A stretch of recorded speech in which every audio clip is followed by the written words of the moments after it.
It is of Vritrasura. And today we cover a lot of verses, text 6 to 18. And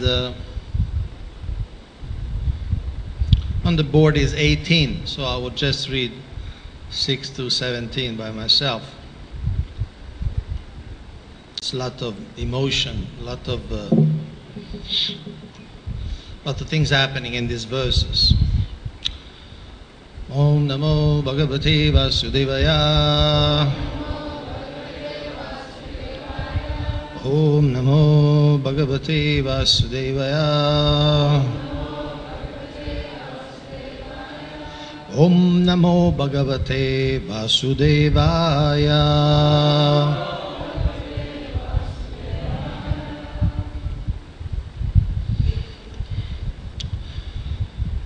Evam suraganam krudho bishayam vapusharipun vyanadat sumaha prano yena loka vichetasaha.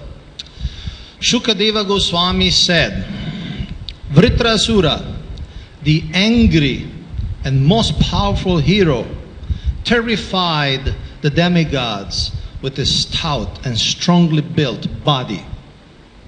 When he roared with a resounding voice, nearly all living entities fainted.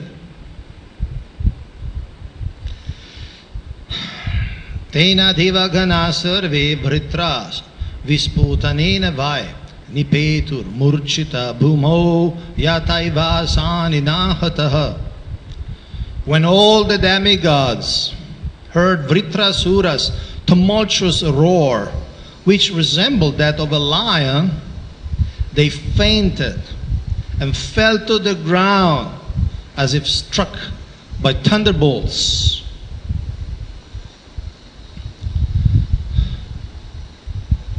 Mamarda padmyam surasainyam aturam nimilitaksham ranaranga durmadaha gam kampayan udhyata shula ojasa nalamvanam yuta patir yathunmataha.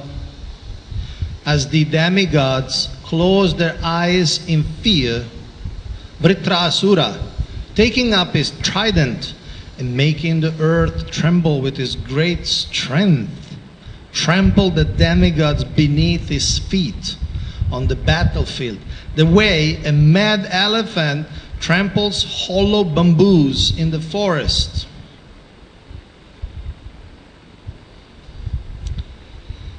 Vilokyatam vajradarotyamarshita swasatravi bhidravate mahagadam shikshepatam apatatim sudhu asam jagraha vamena karina lilaya. Seeing Vritrasura's disposition, Indra, the king of heaven, became intolerant and threw at him one of his great clubs, which are extremely difficult to counteract. However, as the club flew toward him, Vritrasura easily caught it with his left hand. Sa Indra Shatru Kupito Brashamtaya Mahindra Vaham Gadayoru Vikrama Jagana Kumbha Stala Unnadan Marde Tatkarma sarve samupajayan nripa. O King Parikshit, the powerful Vritrasura, the enemy of King Indra, angrily struck the head of Indra's elephant with that club, making a tumultuous sound on the battlefield. For this heroic deed, the soldiers on both sides glorified him. Airavato vritra gada bhimrishto vigurnito dri kulishaha tuyata apasarat bhinna mukhasa indro munshan asrik saptadanur brisharta. Struck with the club of Vritrasura like a mountain struck by a thunderbolt, the elephant Airavata, feeling great pain, and spitting blood, from its broken mouth was pushed back 14 yards. In great distress, the elephant fell with Indra on its back. Nasannavahaya vishanna chitase prayunta bhuya sagadham mahatma indro mritasyandi karabimarsha vitavyatha kshatavahu vataste. When he saw Indra's carrier elephant thus fatigued and injured, and when he saw Indra morose because his carrier had been harmed in that way, the great soul Vritrasura, following religious principles, refrained from again striking Indra with the club. Taking this opportunity, Indra touched the elephant with his nectar-producing hand, thus relieving the animal's pain and curing its injuries. Then the elephant and Indra both stood silently.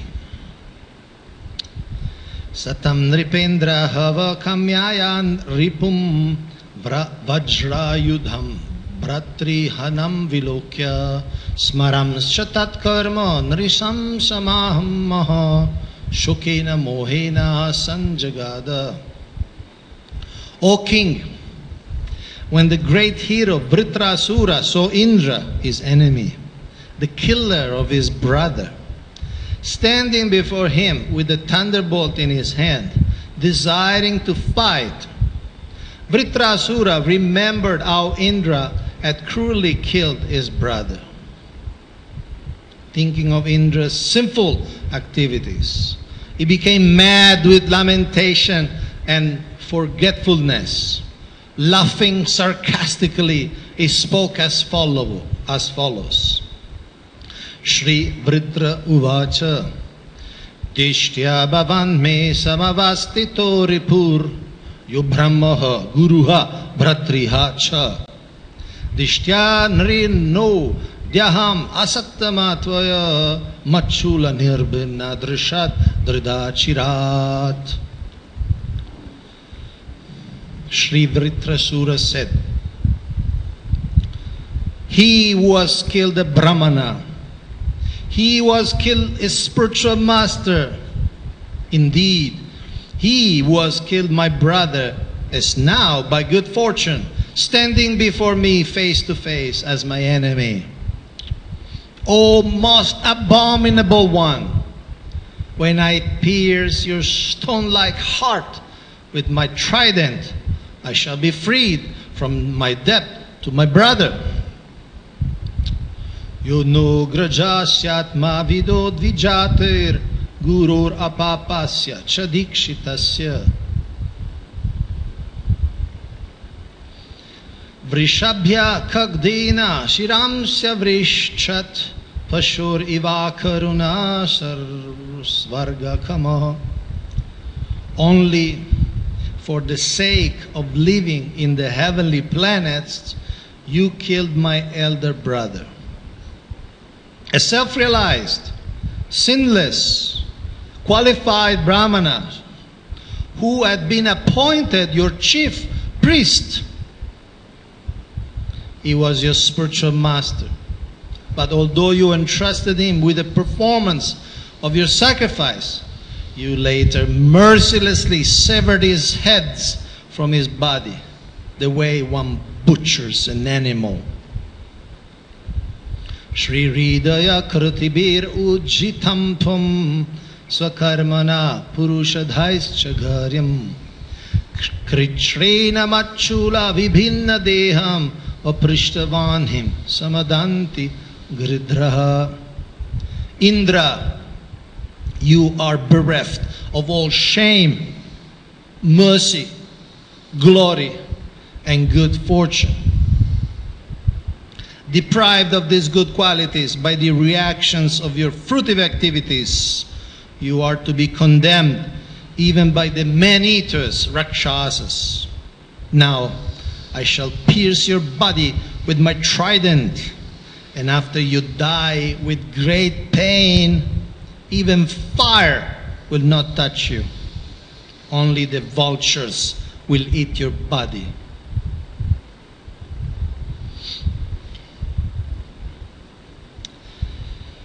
Annye tveha nrisam samagya yadudyastra paharanti mahyam tairbhutanatam saganam nishata trishula nirbhinnagalair yajami. You are naturally cruel. If the other demigods, unaware of my prowess, follow you by attacking me with raised weapons, I shall sever their heads with this sharp trident. With those heads I shall perform a sacrifice to Bhairava and the other leaders of the ghosts, along with their hordes. So we came to text 18 on the board. Ato hare me kulishena vira artha pramathya shiro yadiya tatranri no bhuta balim vidaya manasvinam padaraja prapatse.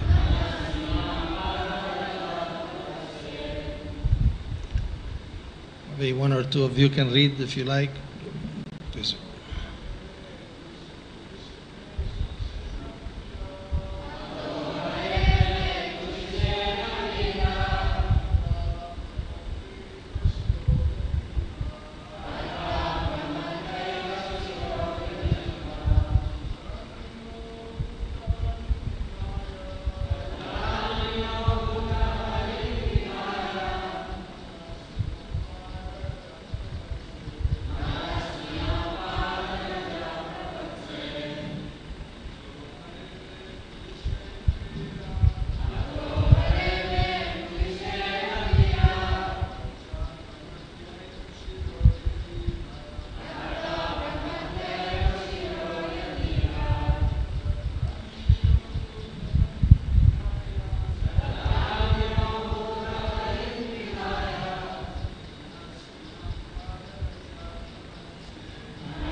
Vaishnavis,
Atho, otherwise, Hare, O King Indra, may of me, Kulishena, by your thunderbolt, Vira, O great hero, Hartha, you cut off, Pramatya, destroy my army, Eva, certainly, Shiraha, head, Yadi, if, Iha, in this battle, Tatra, in that case, Andrinaha, relieved of all debts in this material world, Bhuta Balim, a presentation for all living entities, Vidaya, arranging, Manasvinam, of great sages like Narada Muni, Pada Rajaha, the dust of the lotus feet. Prapatsye, I shall achieve. Translation. But if in this battle you cut off my head with your thunderbolt and kill my soldiers, O Indra, O great hero, I shall take great pleasure in offering my body to other living entities such as jackals and vultures. I shall thus be relieved of my obligations to the reactions of my karma. And my fortune will be to receive the dust from the lotus feet of great devotees like Narada Muni. Purport by Srila Prabhupada. Sri Narottam Das Thakur sings, Echaya Goshani Yar Muitaro Das Tan Savara Padarinu Mora Panchagras. Quote, I am the servant of the 6 Goswamis, and the dust of their lotus feet provides me 5 kinds of food. Unquote. A Vaishnava always desires the dust of the lotus feet of previous acharyas and Vaishnavas. Vritrasura was certain that he would be killed in the battle with Indra, because this was the desire of Lord Vishnu. He was prepared for death, because he knew that after his death, he was destined to return home back to Godhead. This is a great destination, and it is achieved by the grace of a Vaishnava. Chadhya Vaishnava Seva Nishtara Payeche Keba. No one has ever gone back to Godhead without being favored by a Vaishnava. In this verse, therefore, we find the words Manasvinam Padarajaha Prapatsye. I shall receive the dust of the lotus feet of great devotees. The word Manasvinam refers to great devotees who always think of Krishna. They are always peaceful, thinking of Krishna, and therefore they are called Dhira. The best example of such a devotee is Narada Muni. If one receives the dust of the lotus feet of a Manasvi, a great devotee, he certainly returns home, back to Godhead.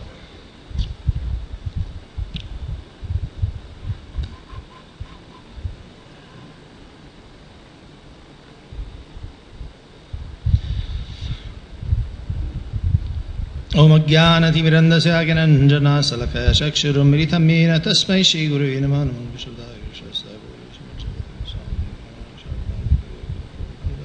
Namo Vishwapadaya Krishna Vistaya Budare Shrimati Bhaktivedanta Swamini Namini. Namaste Saraswati Deve Gauravani Pracharine Nirvishesha Shunyavadi Paschatya Deshatarine Vansha Kalpa Tarubhyascha Kripa Sindhu Ivacha Patitanam Pavanebhyo Vaishnavibhyo Namo Namah.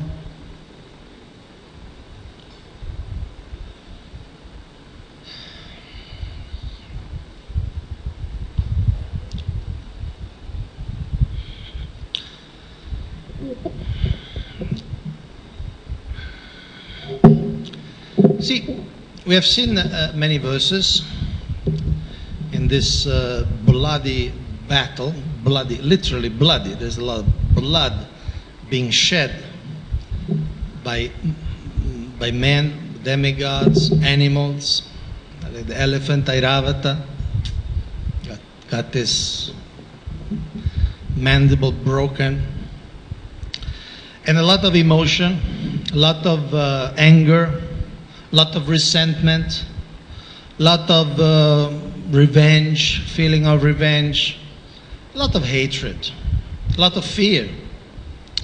So there is a lot of feelings. At the same time, in this verse, this last verse of this series, there is a shift. There is a shift. Basically, Vritrasura is considering, is saying, I'm going to kill you, or try my best to kill you, cut your head off, Indra, you're sinful, you're useless, you have no mercy, you have no fame, not even the fire will touch your body when you're dead. You're so contaminated. Your fire will not agree to burn your body. But jackals, vultures, will eat it. So a lot of insults, a lot of dark sentiments. At the same time here there is a shift. And Vritrasura, he concludes, but if you kill me, no problem, because then I will, then you cut my head, it's no problem, because then I will attain the lotus feet, the dust of the lotus feet of the Manasvis, the great devotees. And Srila Prabhupada kinds of add Narada Muni to the translation, because he has insight in Vritrasura's heart. See, Narada Muni is the spiritual master of Vritrasura. You remember, Vritrasura was Chitraketu, and Narada Muni was his instructor. Not only Shiksha Guru, was also his Diksha Guru. He gave him the mantra through which Chitraketu could have darshan of Sankarshan. But then there was this problem. They got cursed, and now he's a big demon. But he knows that this is all circumstantial. The real thing, the real desire is to go back home, back to God, reunite with the spiritual master, and forget everything about this world of duality, higher planet, lower planets, middle planet. And this is very much, both by words and by spirit, resonating and actually aligning with what we studied last canto, 5th canto, when Jad Bharat speaks to Maharaj Rahugana. And he uses this exactly the same word. Let me get it for you.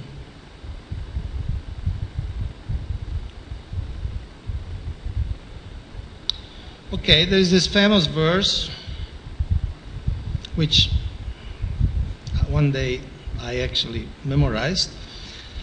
Rahuganaita tapasanayati nachejaya nirvapanad griyadva nachandasa naiva jalagni suryair vinamahat padarajo bishekam. So basically here Jad Bharata was saying, look, you cannot understand the absolute truth through all these processes. They're all verses, a list of processes. You can do tapasya, you can sit in winter in the cold water, you can sit under the sun in summer, you can do this, that, you can be perfect grihastha, perfect sannyasi, perfect brahmachari. It goes on. But vina, without mahat, the great devotees, padarajo abhishekam, without getting the abhishekam. By what? This abhishekam of padaraja, the dust of the lotus feet, which is the same word used here, padaraja. So you see this continuation, but that's the essence. That's the essence. After all this emotions and narratives and happenings. Before was Jad Bharat, he was a Bharat, the King Bharat, then he was a deer, now he's Jad Bharat. And after he concludes, Rahugana, O King Rahugana, you can't understand the absolute truth by this and that unless you get the dust of the lotus feet. And here is the same. After everything, I get killed, it's fine. It's fine. You cut my head, it's fine. Because ultimately, what do I want? I don't want my head, I don't want the kingdom. I want the padaraja, the dust of the lotus feet. And Srila Prabhupada picks on that very strongly in the purport. He quotes Narottam Das Thakur. He's saying, he quotes this song, this Hari Araya Nama Krishna song, very famous song. At one point he says, again, the 6 Goswamis, they are my masters, I am their servants. And their lotus Padarenu, same concept, Padaraja, the dust of their lotus feet, is my 5 kinds of food. Means it's my nourishment. That's what I need. See, food is what we need. Ultimately, it boils down, we need to eat something. So this my nourishment is this lotus feet dust of the 6 Goswamis. Panchagras, my 5 types of food. Now, I'm sorry, but I don't know exactly what the 5 types of food means. Because I know the 4 types of foods, Chaturvidha, see Bhagavad Prasada, now one you chew, one you suck, one you drink, and so on. I know the 6 tastes of food, no? Sweet, bitter, and so on. 5 foods, I don't know, I couldn't find it, what it means. Maybe it means that it feeds the 5 pranas. That's my... Anybody knows what exactly the 5 foods means? 5 types of foodstuffs?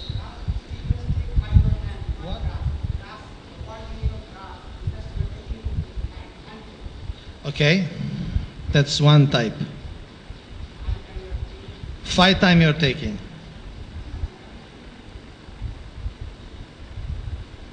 You're very esoteric, Prabhu.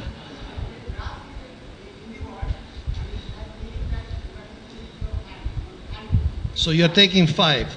Why 5? Because of the 5 pranas. Well, okay, anyway, you get the idea. The 5 what? Oh, the... Okay, well, let's adjourn on this. We'll take it up some other time. But thank you for trying, or maybe you are actually answered. I just it's very... Okay, anyway, we got the idea that at the end of the whole discussion of everything, philosophy, this, that, at the end, that's essence. Like Srila Krishnadas Kaviraj Goswami. He says there are the most powerful substances. The most powerful substances for spiritual advancement are 3. 1, the water which has washed the feet of the devotees. 2, the foodstuffs which has been chewed by the devotees. In other words, the remnants of devotees, the maha, uchishta. Then, 3rd, the dust of the lotus feet. I mean, the old Chaitanya Charitamrita has so many ways of spiritual advancement and so on, but the 3 most powerful, there are these 3 things. So that's the conclusion. And we see, again, here, Srila Prabhupada quotes Narottam Das Thakur, and Narottam Das Thakur also another song, Shirupa Manjari Pada. It's all about feet. It's all about taking taking shelter at the feet. In that song, Narottam Das Thakur says, the lotus feet of Shirupa Manjari are my everything. Just to give some example, he says,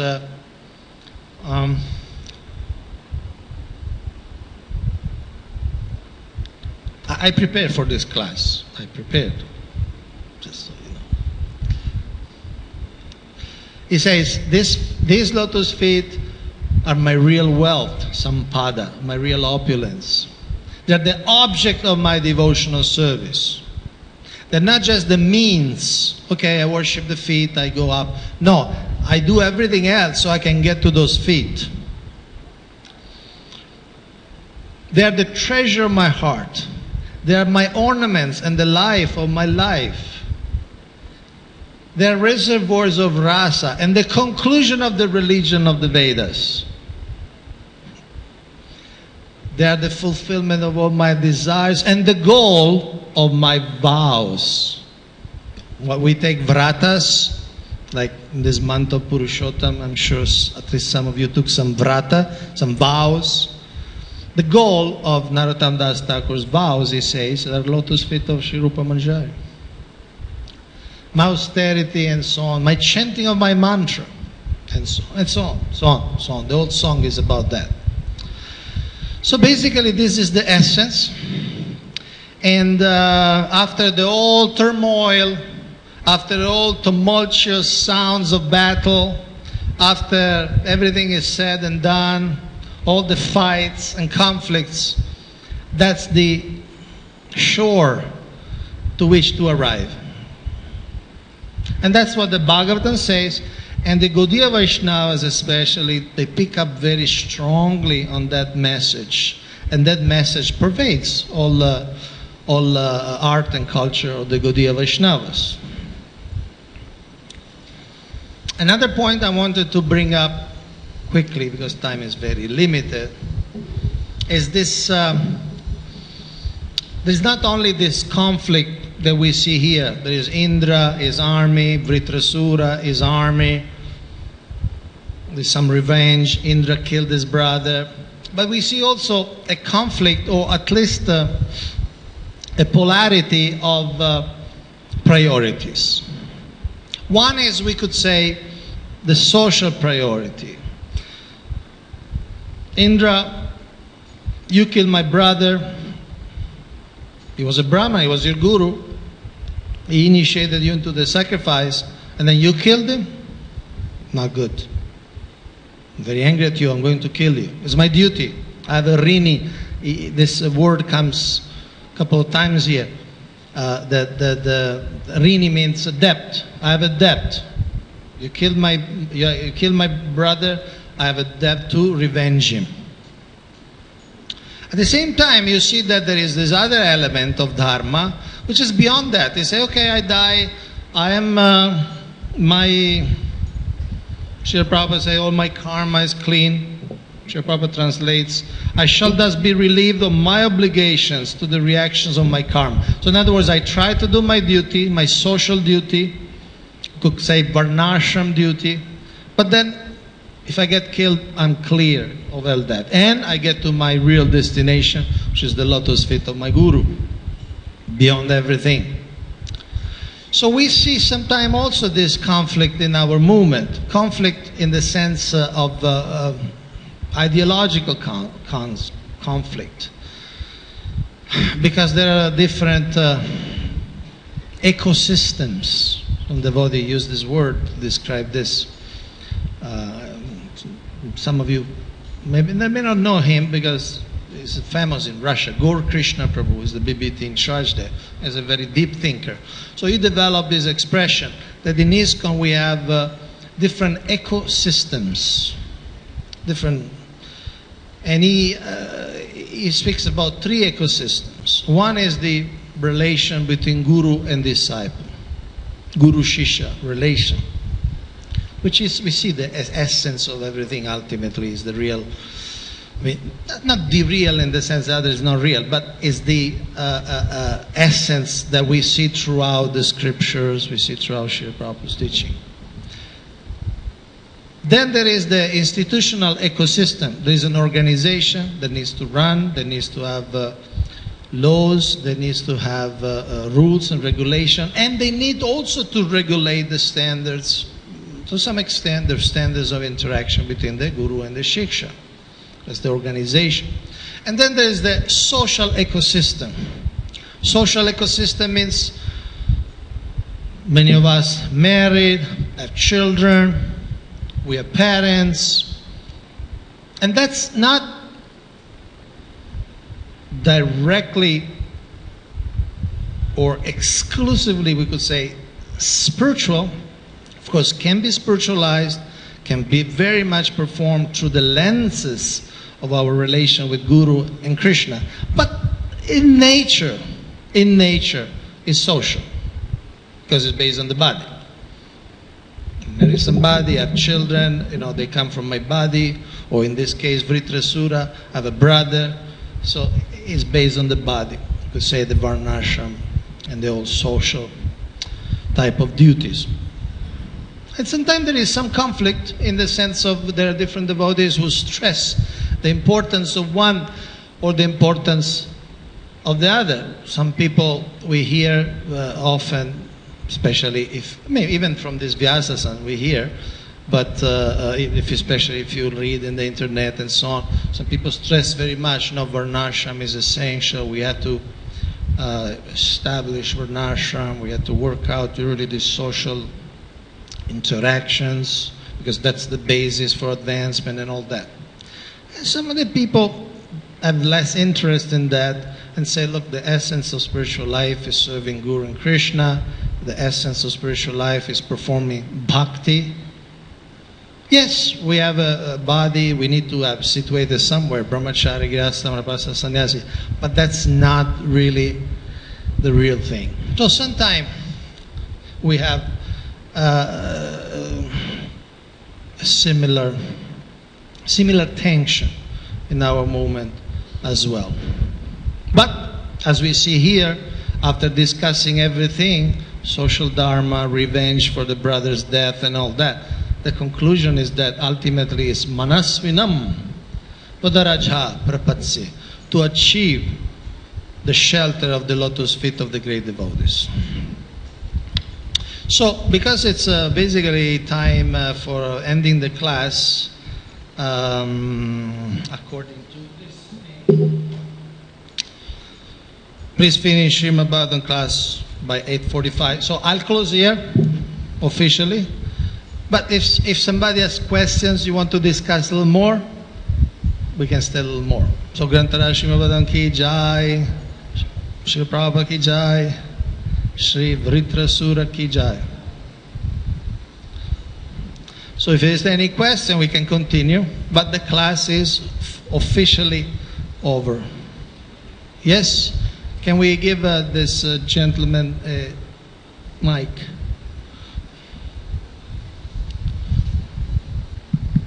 Hare Krishna. Hare Krishna. Thanks. You hear me good?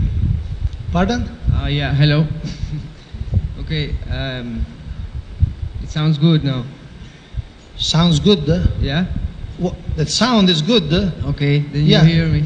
Yeah. Okay. Please speak loud and clear, yeah? I have a question, and it's very clear. Well, from where I have read, Where you? where I mean to say, from where I read, I have seen that Sad Goswamis, as we speak, they don't wear like the Brahman thread, as we speak. Yeah. And but today we can see pictures they are wearing Brahman threads or drawings, and basically there's an argument that actually nobody has a picture of them in the 1600s or something like that. But for me, it's not so relevant. Actually, the teaching is what is relevant.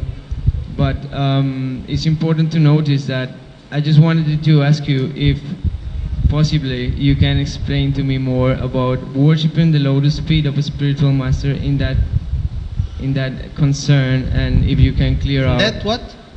this Worshipping the lotus feet of the spiritual master? yeah, in that concern, I'm trying to make that understanding, because it might be confusing at some point for the sadhakas who are just learning, right?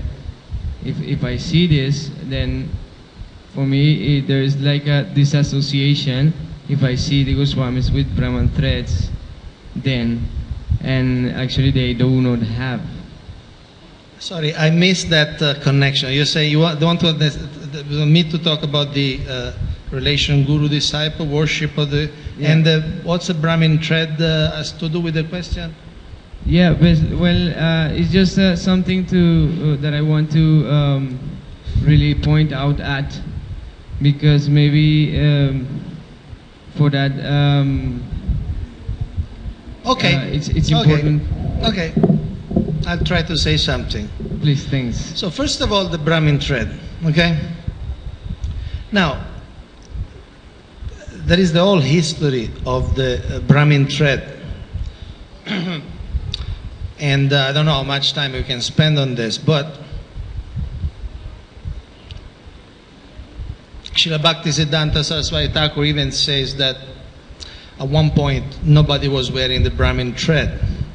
The Brahmin thread simply represents like the chadar, no? So when you don't have a chadar, you have the Brahmin thread that represents that. In particular in Gaudiya Vaishnavism, you're right.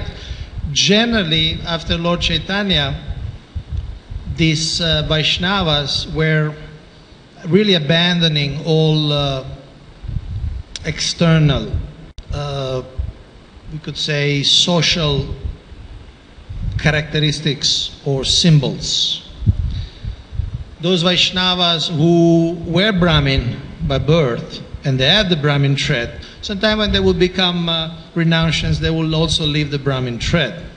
It's especially described, Lord Chaitanya, when he took sannyas, he gave up both the hair, including the sikha, and the Brahmin thread described. So traditionally, sannyasis would give up the Brahmin thread.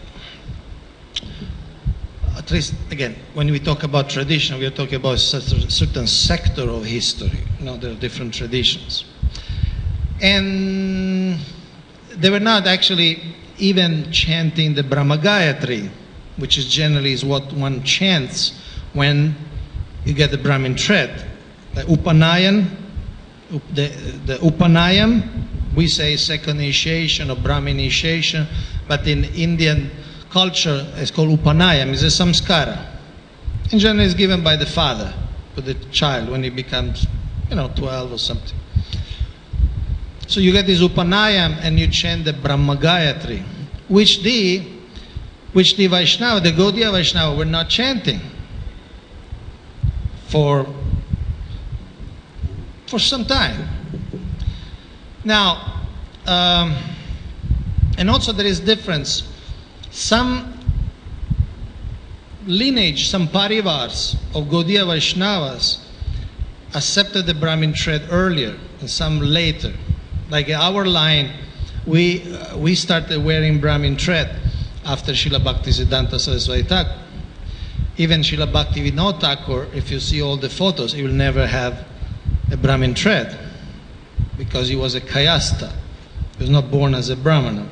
So he will never wear the Brahmin thread. You see in all his photos, even later in life, he doesn't have a Brahmin thread. So, this is just to give a little background. But Srila Bhaktisiddhanta Saraswati Thakur said, no, we want to establish this concept that the Vaishnava is automatically a Brahmana. Because it's a Vaishnava, a serious sadhaka, he will have the qualities of the Brahmanas. Not only that, but because we want people to listen to the Vaishnava, to respect them. And so he established that Vaishnavas will wear the Brahmin thread. He himself wore the Brahmin thread, although he was a sannyasi. So it's a strategy.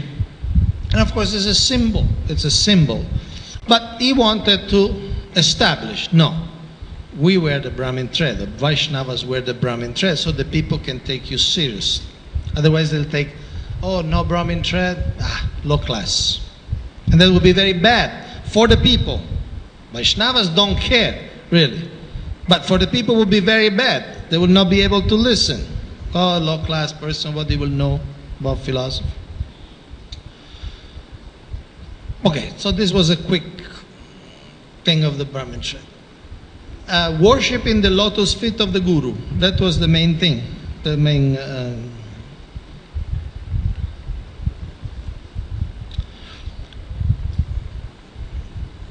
Obviously, there are, when we say worshiping the lotus feet, we understand that there are symbolic elements. In other words, worshiping the lotus feet doesn't only mean, say, do the puja, offering a series of articles, like arghya or water or deep, or lamps and stuff like this.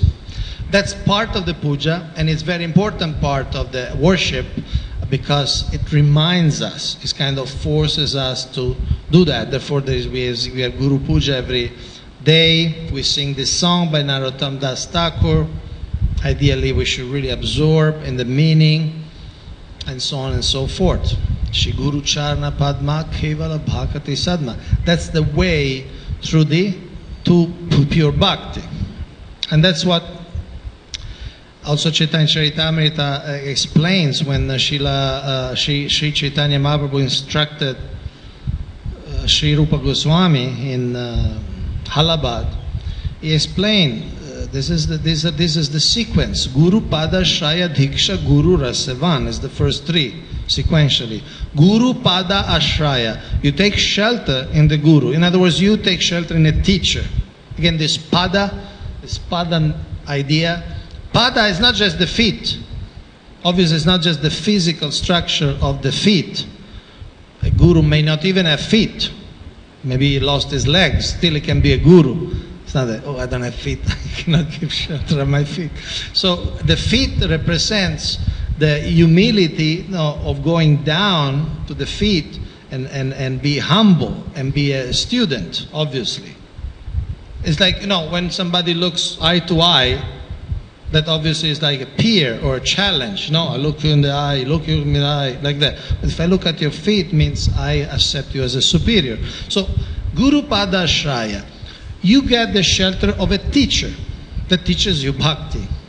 Then, Guru Pada Shraya, Diksha, you formalize, you officialize, you solemnize the relation by Diksha, in different forms. Also, we can talk about the history of Diksha. But basically, you formalize the Shiksha through Diksha, right? You establish, okay, you get the name and so on. And then Guru Rasevan, and you serve the Guru. And that, of course, is not just an episode, it's something that goes on forever. Is that from that point onward, you serve the Guru. That's your identity. I'm a servant of my spiritual master. And that service can take different forms. First of all, of course, you learn from the Guru. And learning from the Guru doesn't only mean directly learn from the Guru. If your Guru tells study Srila Prabhupada books, that means you're learning from the Guru that tells you to read Srila Prabhupada books. So that doesn't have to be only from him personally, or only what he wrote or what he spoke. And that goes on, and that goes on. You learn, you study, and then you work for the mission of the Guru. If you can do it full time, great. If you have other duties, fine. At least you remember. Like Srila Prabhupada, when he accepted his Guru, he took initiation. He was already married and had children. So he had these duties. He couldn't just leave and go join the Gaudiya Math. But as a Grihastha, he kept meditating how to serve his Guru. He started a Back to God magazine, just as an example, in 44, during the war, actually. So that's the identity of the disciple. I'm the servant of my Guru. And there is Bapu, there is Bani. When the Guru is present physically, you directly serve his body, his needs, and so on, in a very humble way, in a menial way. Like it is described how Ishvara Puri got this great blessing of becoming the Guru of God, the Guru of Lord Chaitanya, also because he was so humble in serving Madhavendra Puri. At one point, Madhavendra Puri manifested this invalidity, not being able to function with his, and Ishvara Puri was doing everything for him, cleaning him and everything like that.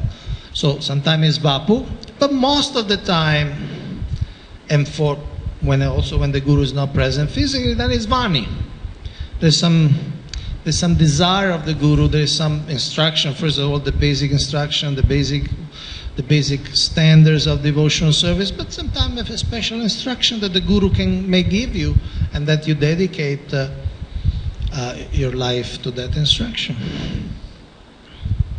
Does it? Hare Krishna. Does it work? Perfect. Okay. Thank you. Dayal Gauranga Prabhu.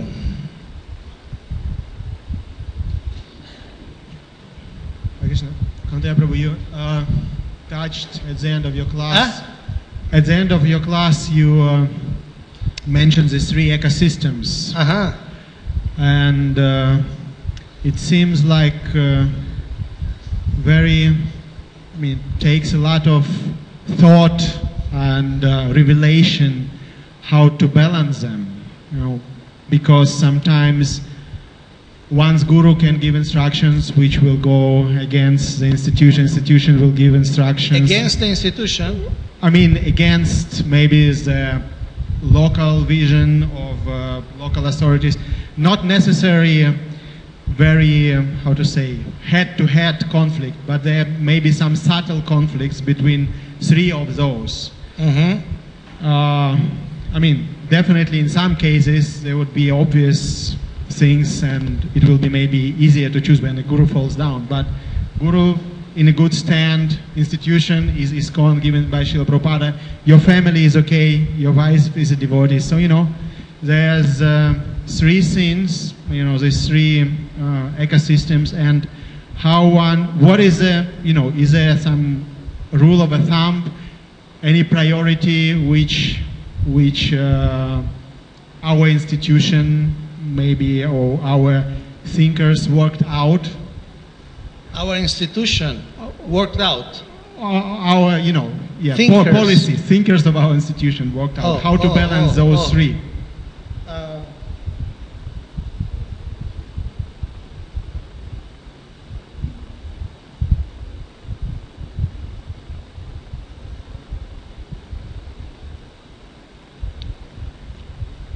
See, at the end, it all boils down to a personal application. There are, you say guidelines. Throughout all the books, there are guidelines.